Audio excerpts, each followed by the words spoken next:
चलो यहाँ से हम लोग स्टार्ट करते हैं मल्टीप्लिकेशन ऑफ मैट्रिसेस। ध्यान देना इसको थोड़ा सा ध्यान से, क्योंकि यहाँ से ही मैट्रिक्स स्टार्टिंग हो रहा है। अच्छे तरीके से मतलब इसको समझना पड़ेगा। Multiplication on matrices, multiplication on matrices, ठीक है।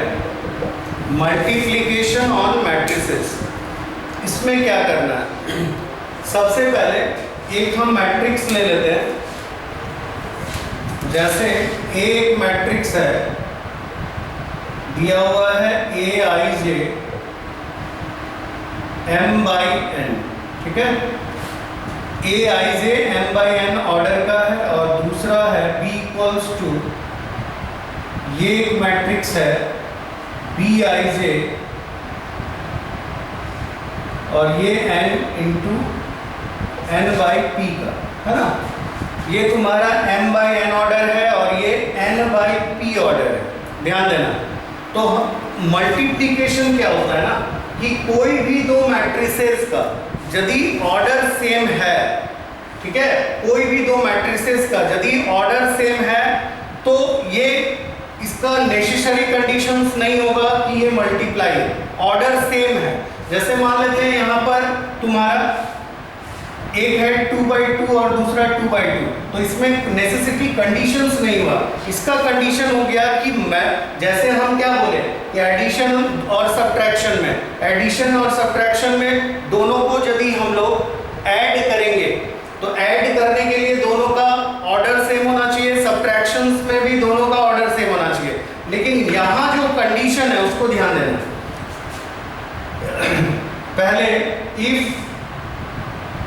Number of columns in A, number of columns, ये पहला रो है और दूसरा कॉलम है ना। तो यहाँ पर कॉलम कितना है? n है, equals to number of rows in B. ध्यान देना, हम क्या बोले? Number of columns in A equals to number of rows in B. Number of columns in A equals to number of rows in B.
देखो,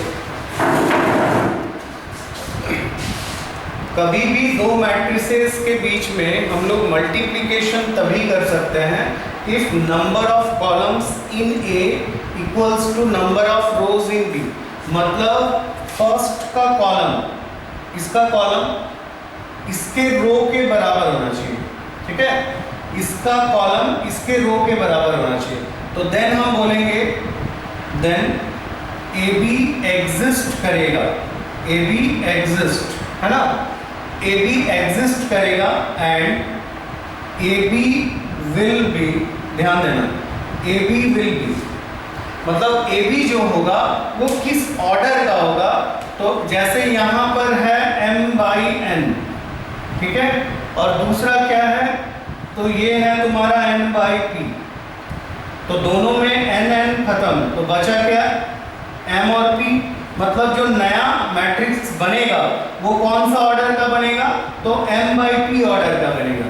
तो हम लोग क्या लिखेंगे, A B exist and A B will be m by, A B will be m by p order of matrix, ठीक है, ध्यान देना।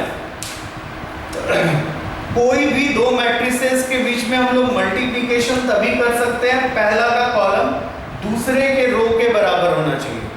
तो ये एक सिंपल सा हम लोग एक एग्जांपल पहले देख लेते हैं, फिर हम लोग इसका प्रॉपर्टीज देखेंगे। पहले हम लोग जैसे एक एग्जांपल ले लेते हैं, a इक्वल्स टू 2 है, 3 4 5 6 7, ध्यान देना ये किस ऑर्डर का है, तो ये है तुम्हारा 2/3 ऑर्डर का, ये 2/3 ऑर्डर का है। फिर दूसरा एक है 1 2 3 4 5 6, ये एक मैट्रिक्स है, तो ये है तुम्हारा 3/2 ऑर्डर, ध्यान देना। एक है तुम्हारा, एक 2/3 ऑर्डर है और दूसरा है 3/2 ऑर्डर। तो यहाँ पर हम सबसे पहले देखेंगे कि इसका जो कॉलम है इसका रो के बराबर है कि नहीं। तो यहाँ पर तो दिख ही रहा है कि इसका जो कॉलम है इसका रो के बराबर है ना। तो जब रो के बराबर है तो हम लोग क्या करेंगे, तो एक नया मैट्रिक्स तुम्हारा बनेगा और वो जो मैट्रिक्स होगा तो यहाँ लिखेंगे since number of columns, number of columns in a, number of columns in a equals to number of rows in B equals to 3 है। इसका कॉलम इसके रो के बराबर है और दोनों 3 के बराबर है ना, दोनों क्या है 3 के बराबर है। तो मेरा देन हम लोग लिखेंगे देन ए बी एग्जिस्ट करेगा, ए बी एग्जिस्ट करेगा, है ना, and A B will be order of, A B किस ऑर्डर का होगा, तो ये 3/3 है तो 2/2 ऑर्डर का होगा, 2/2 ऑर्डर का होगा, है ना। चलो ऊपर लिख लो, इसको मिटाएंगे, फिर हम लोग इसका मल्टीप्लिकेशन देखेंगे कि करना क्या है, ये बहुत इंपॉर्टेंट है। और ये मल्टीप्लिकेशन में क्या होता है कि कैलकुलेशन मिस्टेक होने का चांसेस ज़्यादा होता है, तो इसको लिख लो, ऊपर में अभी मिटाएंगे जल्दी।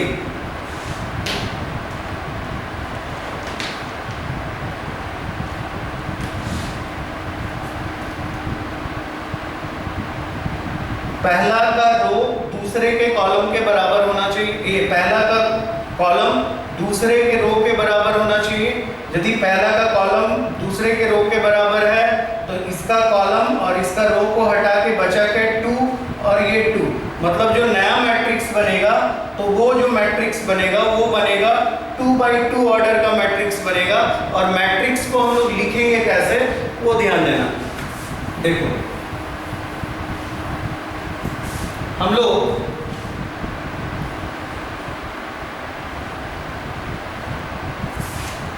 ए बी निकालते हैं, ए बी, तो पहले जैसे मैट्रिक्स लिखा हुआ है उसको लिख लो, ये है 2, ये 3, ये 4 और ये है 5, ये 6 और ये 7, ठीक है। और ये बी है, बी को भी लिख लो, तो बी है तुम्हारा 1 4 2 5 3 6। तो जैसे मैट्रिक्स था हम लोग वैसे ही लिख दिए, यहाँ ए तो ए की जगह ए और बी की जगह ए। अब इसको मल्टीप्लाई करने का बहुत ही आसान तरीका, एक चीज याद रखना, इसको याद रखना, 7, ये क्या है 7 है ना।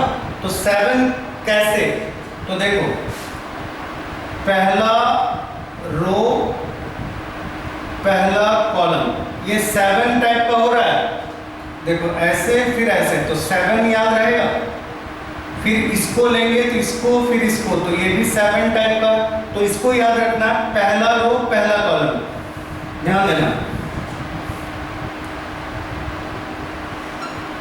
अब पहला रो और पहला कॉलम को हम लोग लेके करेंगे क्या, तो 2 को 1 से मल्टीप्लाई करो, 2 into 1 plus 3 into 2 plus 4 into 3, मतलब कॉरस्पॉन्डिंग जो एलिमेंट है उसको मल्टीप्लाई करके जोड़ना है, ये बीच में प्लस है ना।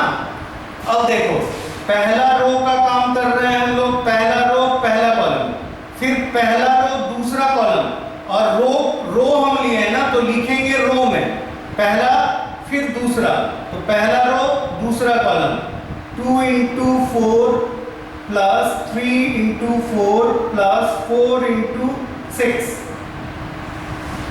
क्लियर है।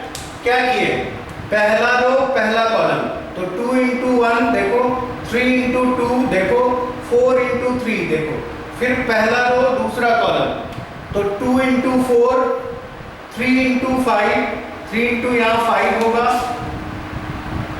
3 इंटू 5 और 4 इंटू 6, ठीक है। तो ये हम लोग, हाँ बोलो,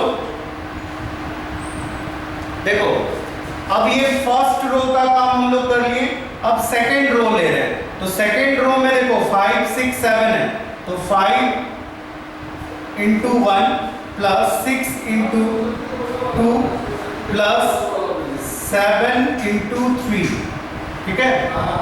अब ये पहला दूसरा रो का काम हो रहा है, तो दूसरा रो में लिखेंगे, हो गया। फिर इसको देखो 5 into 4 plus 6 into 5 plus 7 into 6, इसको यदि मिलाना है तो ऐसे देखो 6 6 5 5 4 4 3 3 2 2 1 1, मतलब कहीं कैलकुलेशन मिस्टेक ना हो उसके लिए ऐसे मिला सकते हैं, ये 1 1 2 2 3 3, फिर ऐसे मिला लो 2 3 4 2 3 4, ठीक है, 2 3 4, फिर देखो 5 6 7 5 6 7, ठीक है, तो 5 6 7। अब क्या करना है, सिर्फ कैलकुलेशन करके लिख देना है। देखो ये 2 रो और 2 कॉलम आया, तो हम क्या बोले थे कि ये भी जो होगा वो क्या होगा, 2 बाई 2 ऑर्डर का मैट्रिक्स होगा, तो 2 बाई 2 ऑर्डर का मैट्रिक्स हम लोग यहाँ पर बना लिए।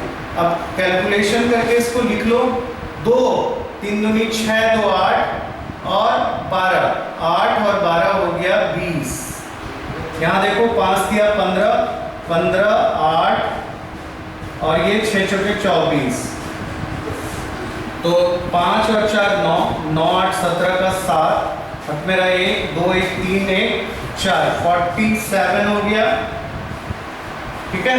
फिर इसको करो 5 और 6 दूनी 12 12 5 17 17 17 और 21, ये 8 हो गया, ये 3, तो 38, कैलकुलेशन देखते रहना, 5 चौके 20 6 5 30 और 7 6 42, ठीक है, 2 हो गया, 4 3 7 2 9 92, तो ये 92 हो गया।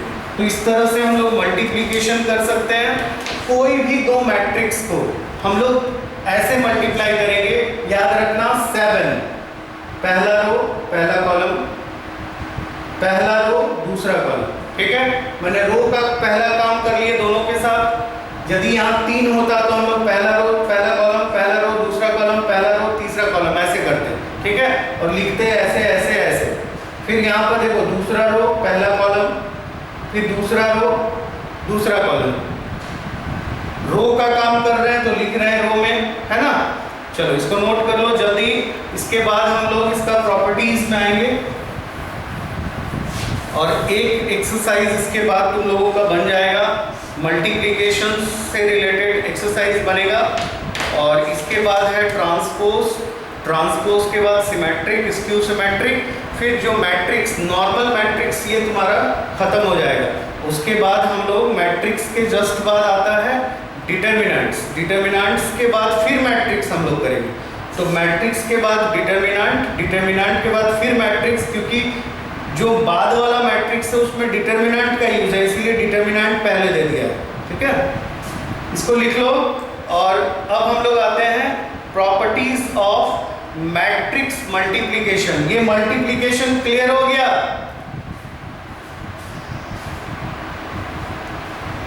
ये मल्टीप्लिकेशन सबको समझ में आ गया? ठीक, चलो अब हम लोग आते हैं प्रॉपर्टीज ऑफ मैट्रिक्स मल्टीप्लिकेशन। इसको लिख लिए होंगे तो raise your hand.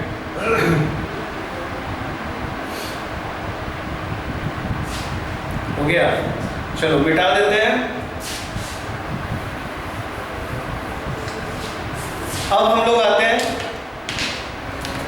Properties of matrix multiplication. ध्यान देना, मैट्रिक्स का प्रॉपर्टीज से ही कोई भी कंपटीशन से प्रॉब्लम रहता है, और इसका जो प्रॉपर्टीज तुम्हारे बुक में दिया हुआ है वो तुम्हारा सफिशिएंट, उससे ज़्यादा कुछ प्रॉपर्टीज नहीं है। कुछ एक्स्ट्रा टाइप का मैट्रिसेस है, कुछ स्पेशल टाइप का मैट्रिसेस है, वो तुम्हारे बुक में नहीं है, लेकिन वो भी हम लिखवा देंगे तुम लोगों को। सिर्फ उसके बारे में जानकारी तुम लोगों को लेना होगा, तो वो एडजॉइंट ऑफ मैट्रिसेस हम लोग करेंगे तब। प्रॉपर्टीज ऑफ मैट्रिसेस, ध्यान देना, प्रॉपर्टीज ऑफ मैट्रिसेस। मैट्रिसेस का प्रॉपर्टी में सबसे पहला जो प्रॉपर्टी हम लोग आते हैं, ध्यान देना, पहला प्रॉपर्टी है फर्स्ट प्रॉपर्टी हम लोग लेंगे कि matrix multiplication,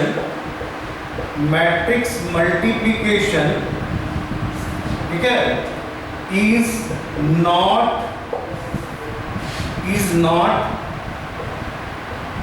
commutative, is not commutative. Commutative मतलब हम लोग इन जनरल लिखेंगे, इन जनरल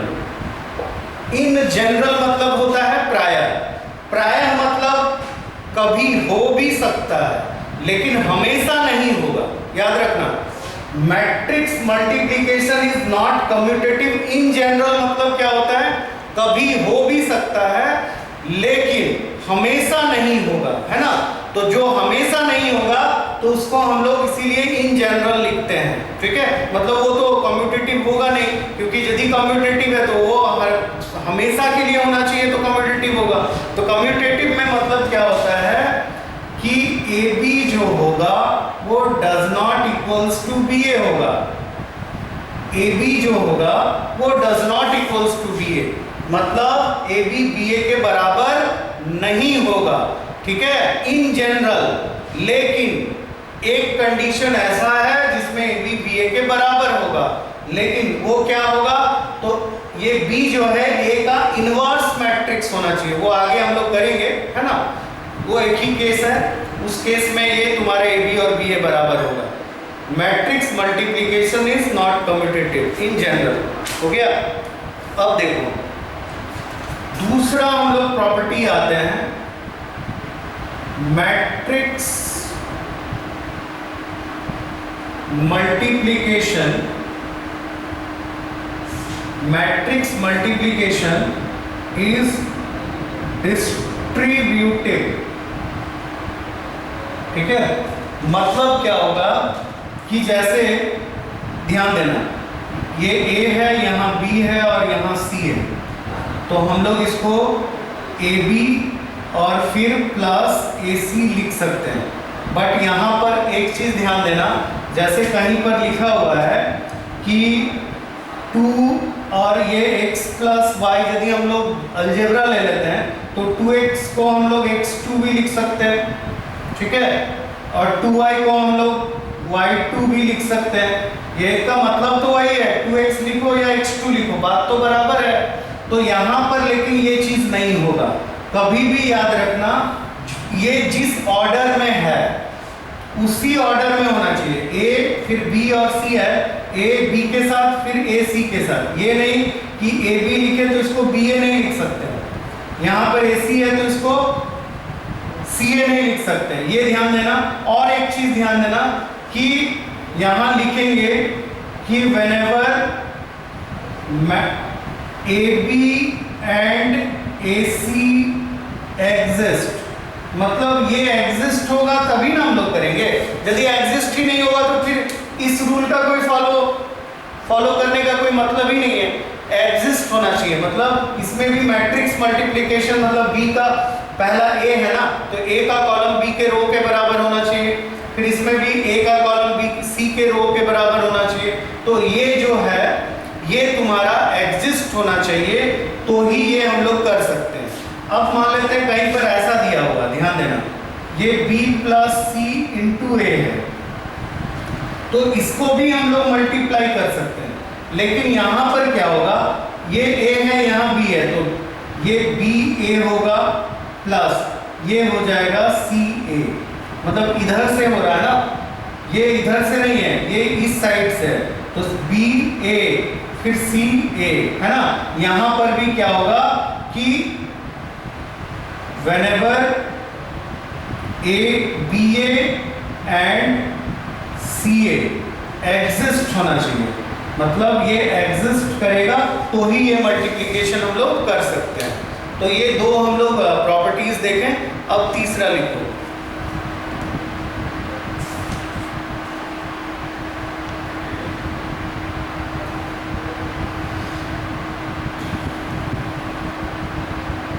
देखो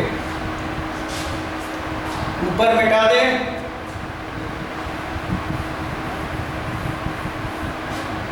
तीसरा प्रॉपर्टी हम लोग आते हैं। इसमें दिया हुआ है कि कभी भी याद रखना, इफ मान लेते हैं A is m by n matrix, A जो है वो m by n ऑर्डर का मैट्रिक्स है। A क्या है, m by n ऑर्डर का मैट्रिक्स है। तो यहां पर एक चीज ध्यान देना कि IMA बराबर A इक्वल्स टू AIN। ध्यान देना, ये लिखने का कोई मतलब नहीं है, मतलब दैट इज हम लोग कहीं भी ये रहेगा, आइडेंटिटी को A के साथ मल्टीप्लाई करो या A को आइडेंटिटी मैट्रिक्स के साथ मल्टीप्लाई करो, ये ऑलवेज A आएगा। इसका यूज सबसे ज़्यादा है। यहाँ पर पहले I लिखे हैं इसीलिए M लिखे हैं, क्योंकि ये तुम्हारा रो हो गया है ना, ये रो हो गया, और यहाँ पर I बाद में लिखे हैं इसीलिए हम लोग N लिखे हैं यहाँ पर। लेकिन इसका मतलब यही है कि आइडेंटिटी मैट्रिक्स को A के साथ मल्टीप्लाई करो या A को आइडेंटिटी मैट्रिक्स के साथ मल्टीप्लाई करो, ये ऑलवेज A ही देगा। करके देखना। आइडेंटिटी मैट्रिक्स तो तुम लोगों को बताए थे, क्या था आइडेंटिटी मैट्रिक्स, जैसे सेकंड ऑर्डर का है तो लिखेंगे 1 0 0 1, ये सेकंड ऑर्डर का आइडेंटिटी मैट्रिक्स है।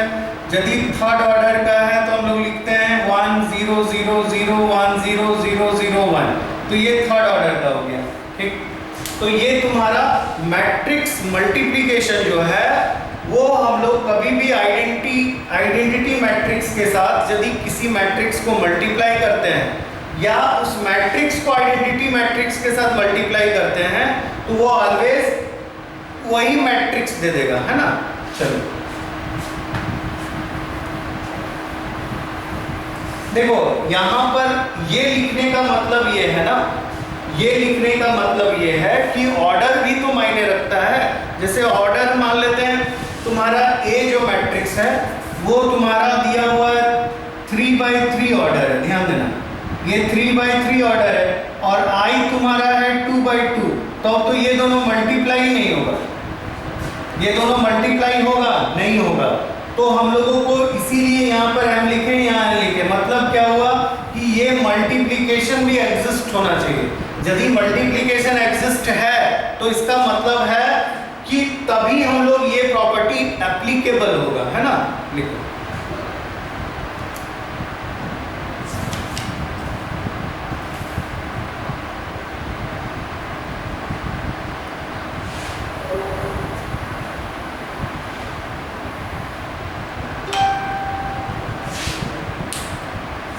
देखो प्रॉपर्टी 4 हम लोग लिखते हैं, पॉजिटिव इंटीग्रल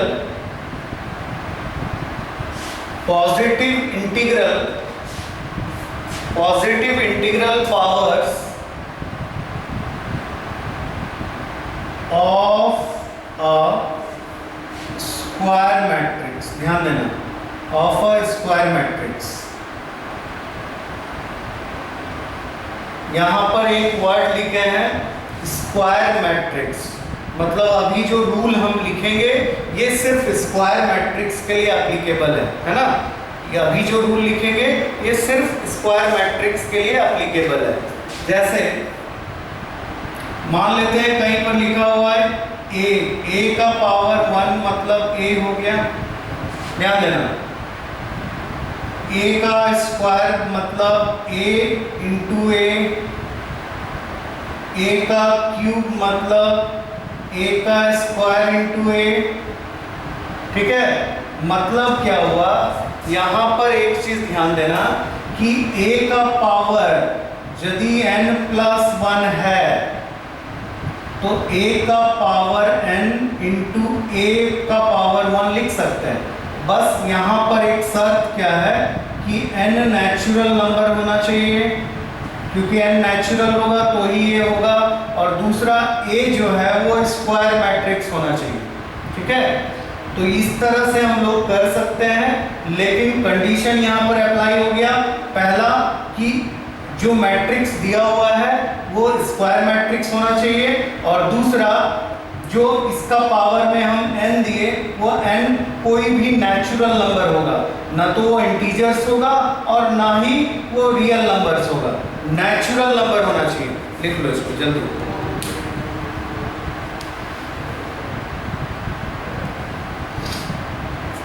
ऊपर वाला मिटा दें। देखो चौथा प्रॉपर्टी के बाद हम लोग पांचवा प्रॉपर्टी में आते हैं। एक होता है मैट्रिक्स पॉलिनोमियल। मैट्रिक्स पॉलिनोमियल क्या होता है, ध्यान देना। कभी भी ऐसा रहेगा कि दिया हुआ है लेट a इक्वल्स टू दिया हुआ है तुम्हारा 2 3 4 5, a दिया हुआ है, और दिया हुआ है fx equals to x square plus 3x minus 2। ध्यान देना, a बराबर इतना दिया हुआ और fx बराबर इतना दिया हुआ है, तो बोला है फाइंड fa फाइंड करना है, मतलब fa निकालना है। तो इसको भी बहुत आसान, ये पॉलिनोमियल है ना, तो पॉलिनोमियल जो है उसको भी हम लोग सॉल्व कर सकते हैं, मतलब मैट्रिक्स में भी पॉलिनोमियल आ गया। अब देखो जैसे fa बोला है तो मेरा जो पॉलिनोमियल दिया हुआ है वो क्या है, x square plus 3x minus 2। ध्यान देना, ये जो 2 है ना, कभी भी मैट्रिक्स में यदि पॉलिनोमियल रहेगा तो इसको हम लोग 2 नहीं, यदि कोई कांस्टेंट दिया हुआ है इसमें तो उसको हम लोग 2 नहीं, इसको हम लोग लिखेंगे 2i। और याद रखना कि ये 2i बोलने का मतलब i जो होगा वो इस पे डिपेंड करेगा कि i मेरा सेकेंड ऑर्डर का है कि थर्ड ऑर्डर का है। यदि ये सेकेंड ऑर्डर का मतलब 2/2 ऑर्डर का है तो ये भी 2/2 ऑर्डर होगा। यदि ये 3/3 ऑर्डर का होता तो ये 3/3 ऑर्डर होगा, ठीक है। मतलब इसके ऊपर डिपेंड करता है कि ये होगा क्या। अब देखो यहां पर भी एक चीज है कि ये स्क्वायर मैट्रिक्स मैट्रिक्स के लिए एप्लीकेबल है, स्क्वायर मैट्रिक्स के लिए एप्लीकेबल है, यहाँ लिख दिए स्क्वायर मैट्रिक्स में ही ये एप्लीकेबल है। यदि ये नॉर्मल मैट्रिक्स होगा तो 2i कैसे लिख देंगे हम लोग, i ऐसे, i ऑलवेज होता है 1 0 0 1, ये होता है तो ये 2/2 ऑर्डर का है। फिर i, ये i2 हो गया, i3 लिखेंगे तो 1 0 0 0 1 0 0 0 1, तो ये भी तो 3/3 ऑर्डर का है। तो हमेशा कभी भी पॉलिनोमियल में कांस्टेंट तो आता ही है, तो कांस्टेंट आएगा तो फिर हम लोग कैसे लिखेंगे। इसीलिए मतलब ये जो रूल हम कर रहे हैं ये भी तुम्हारा क्या है ये भी तुम्हारा मैट्रिक्स मतलब स्क्वायर मैट्रिक्स के लिए एप्लीकेबल है, ठीक है। ये देखो लास्ट है, इसके बाद हम लोग छुट्टी कर देंगे, टेंशन मत लो। देखो पहले यहाँ पर हम करते हैं fa, तो ये होगा a² + 3a - 2i। तरीका बता दे रहे हैं, तुम लोग खुद कर लेना। यहाँ देखो a² करेंगे तो क्या होगा, a × a, तो a को a के साथ मल्टीप्लाई करो। पहले a है तुम्हारा 2 3 4 5, मल्टीप्लाई तुम लोग कर लेना 2 3 4 5, ये मल्टीप्लाई हो जाएगा। फिर मेरा क्या है 3a, तो 3a निकाल लो, मतलब 3 × 2 3 4 5, ये भी हम लोग कर लेंगे, ये 2 हो गया। फिर हम लोग का 2i है, ध्यान देना 2i, तो -2i कर देते हैं, तब तीनों को जोड़ देंगे हम लोग, -2i कर देंगे क्योंकि यहाँ प्लस फिर माइनस को अंदर कर देंगे, तो -2i करेंगे तो ये आएगा तुम्हारा -2 0 0 -2। अब ये बन जाएगा, कुछ नहीं करना, ये जो वैल्यू आएगा उसको यहाँ लिख देना है, ये जो वैल्यू आएगा उसको यहाँ लिख देना है, और ये जो वैल्यू आया है उसको यहाँ लिख देना है, और फिर तीनों को ऐड कर देना है, हो जाएगा। Raise your hand.